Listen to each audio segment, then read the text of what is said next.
ঢাকাই সিনেমার অন্যতম জনপ্রিয় অভিনেতা শাকিব খান, যিনি প্রায় এক যুগ ধরে ইন্ডাস্ট্রিতে রাজ করছেন। সম্প্রতি তার প্রতি ভালোবাসা প্রকাশ করেছেন অভিনেত্রী সাদিয়া জাহান প্রভা। এক সাক্ষাৎকারে প্রভা জানিয়েছেন শাকিব খানের সঙ্গে কাজ করার অভিজ্ঞতা এবং তার প্রতি ভক্তির কথা। প্রভা জানিয়েছেন শাকিব খানের সঙ্গে তার কখনো কাজ করার সুযোগ হয়নি, তবে একটি ফটোশুটে অংশ দিয়েছিলেন তিনি।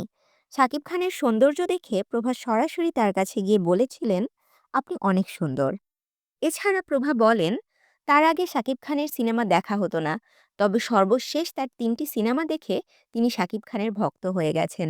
বিশেষ করে রাজকুমার সিনেমায় শাকিব খানের পরিশ্রম দেখে তিনি মুগ্ধ হয়েছেন। বড় পর্দায় কাজ করার প্রসঙ্গে প্রভা জানান, বড় পর্দায় তার ভাগ্য এখনও সুপ্রসন্ন হয়নি।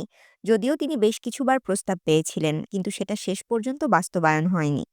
তবে ভবিষ্যতে বড় পর্দায় কাজ করতে আগ্রহী যদি সুযোগ আসে। বর্তমানে মেকআপ আর্টিস্ট হিসেবে নিজের ক্যারিয়ার গড়ে তুলেছেন প্রভা। যুক্তরাষ্ট্রে দ্য মেকআপ একাডেমি থেকে প্রশিক্ষণ নেয়ার পর দেশে ফিরেছেন তিনি এবং সাংবাদিকদের সামনে তার অভিজ্ঞতা শেয়ার করেছেন। প্রভা ২০০৫ সালে মডেলিংয়ের মাধ্যমে শোবিজে পা রাখেন এবং এরপর বিভিন্ন নাটকে অভিনয় করে দর্শকদের হৃদয়ে জায়গা করে নেন। তাশরিফা তৃষা, তরঙ্গ টিভি।